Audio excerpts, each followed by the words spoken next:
Your Excellencies, Honorable Minister Biruta, dear Mr. Nesbitt and Mr. Matuki, so all protocols observed. I'm honored to open this second East African Business and Investment Summit today. My name is Holger Lösch. I'm the Deputy Director General and member of the Executive Board of the BDI, Federation of German Industries. So this is my first time to visiting our project partner EABC and the EAC here in Arusha, and I'm very curious to follow this conference. I'm eager to gain insights about the developments in the region and to explore the potential for further cooperation. So just a few words about the BDI. The BDI is the umbrella federation of German industries. So it represents 38 associations from cars to manufacturing, digitalization and everything. It's about representing more than 100,000 German companies with about 8 million employees, and last year we had the celebration of our 70th anniversary. So we as BDI have been partnering with EABC since 2015. In Germany, we are famous for constantly lobbying for more German companies coming to Africa and investing in Africa, especially in East Africa, because we see a lot of potential in this region. Our partnership project with the EABC is very important to us, and it gives us the opportunity to learn more about the region, to create new networks, as well as create value for our members. And on top, it helps us giving some advice to our government how to deal with this region of Africa. Since 2017, EABC and BDI are very proud to have a second project around, and it's called Creating Perspectives. This project aims at bringing East African small and medium enterprises together with German companies to learn from each other and build partnerships. And I'm very pleased to see that some of the companies the project supports are here with us today. So we are working with these companies on developing innovative business models that are mostly based on locally available raw materials. I'm very excited to see that you even dedicate a whole panel today to this, to the issue of digital economy in this program. There is so much potential when it comes to smartly combining manufacturing with digitalization, and I think that's a major future trend of tomorrow. Mr. Nesbitt just said, make local East African. I couldn't agree more. Let me talk a little bit about regional integration, the reason why we're all here today. When we talk to our German member companies about the question, would you go to Africa, invest in Africa? And it always comes down to the question of regional integration, and this is one of their main concerns. Integration of markets is a key for long-term investment decisions, economic growth and prosperity. In Europe, we've been working hard on regional integration for more than 70 years after the Second World War, and I can assure you it has not been easy at all times. Until today, there are many issues and struggles, and the most recent example for that is from my perspective, infamous Brexit, which is shaking Britain and Europe and is already costing growth and jobs. This is the perfect example of what lacking regional integration is leading to. Let me just name 3 key factors that help SMEs and large companies to expand their business. Number 1 factor, cost and market size. Regional integration expands markets and brings down costs for exporting companies. Individual countries only provide limited markets for companies, which means their growth is also limited. By facilitating exports, companies can grow and create more and better jobs for the local population. Could you imagine us as BDI having 100,000 member companies without export? Never ever. Germany is just too small as a country to provide so much potential for this large number of companies. Number 2, services and infrastructure. The integration of services and infrastructure is absolutely paramount for the private sector. At BDI, one of my focal points is energy and sustainability.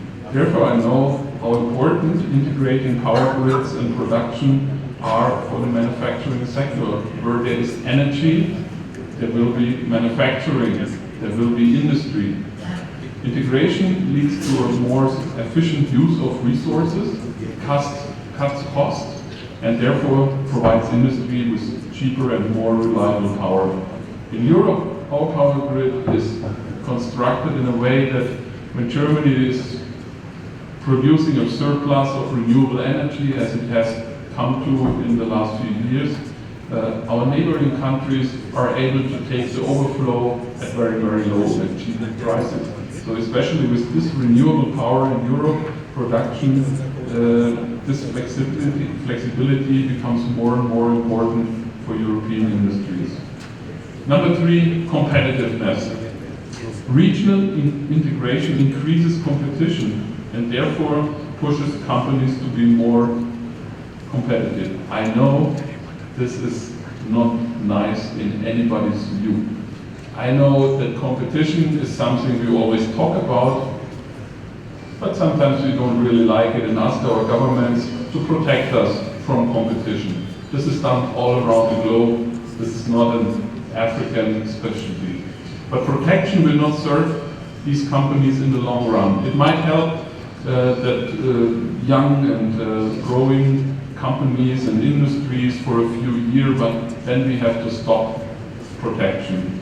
All over the world, the history has proven so often that protection only helps for a little while, and then it has a reverse and a negative effect. But there must be, otherwise, companies which are overprotected will not reach a state of international competitiveness. And all the more competitive these local companies are, the more interesting they are for international partners, and the more foreign investment they will attract. Recently, the African Continental Free Trade Area has been at the center of your political attention. We think this is a great step forward, and boosting intra-African trade will lead to more economic growth, Mr. Lösch gave the numbers. But we know from our European experience that it will probably take quite a while until all trucks are free roaming inside East Africa without stopping. Therefore, any effort to achieve regional integration in the regional economic zones like the East African community should not be stopped. Instead, they should be increased. Should really push hard for this integration, because this integration leads to more competitiveness, to more growth, to more foreign investment, to more success, to more jobs, to more wealth. For German politics, Africa has always been a priority. 10 days ago, the German Chancellor, Angela Merkel, welcomed 10 African heads of state in Berlin, including His Excellency Paul Kagame from Rwanda, as well as 2 high-ranking delegations led by African ministers in Berlin. And we at BDI were extremely proud that this event took place at our headquarters. So it shut down the whole building for 2 days, but it was very, very rewarding for us to have this high-ranking conference at BDI headquarters. German politics push our companies to come to Africa and to invest here to create jobs. And of course, German companies can create great value. When they come to stay. Germans are very reliable partners, and they are very tough about being a reliable partner. And when they are here, they not only sell their products, they manufacture here and they invest heavily in training. To date, Germany companies in Africa are employing around 200,000 people. You have the example of Volkswagen in Rwanda, in Kigali, and they are starting now to develop a new mobility service in Rwanda. So the German foreign direct investment in Africa amounted to around 9 billion euros in 2017, and the German Development Investment Fund is offering German and African SMEs 800 million in credits to increase investments here. Nevertheless, we see, compared to other regions, German companies are underrepresented when it comes to foreign direct investment in Africa. Why is that? Many German companies are still family-owned and run, and quite often they invest their own money and they're very cautious. So they need infrastructure, legal certainty, and skilled labor. So to mobilize more German companies to engage in Africa, the BDI is going to engage even more with the the East African Business Conference, and we've just updated our publication on success stories of German companies in Africa. And what they all underline, these examples, is one thing clearly: despite all the challenges, it's worth investing. So I'm looking forward to this conference. Thank you for your attention, and I wish you a very interesting conference.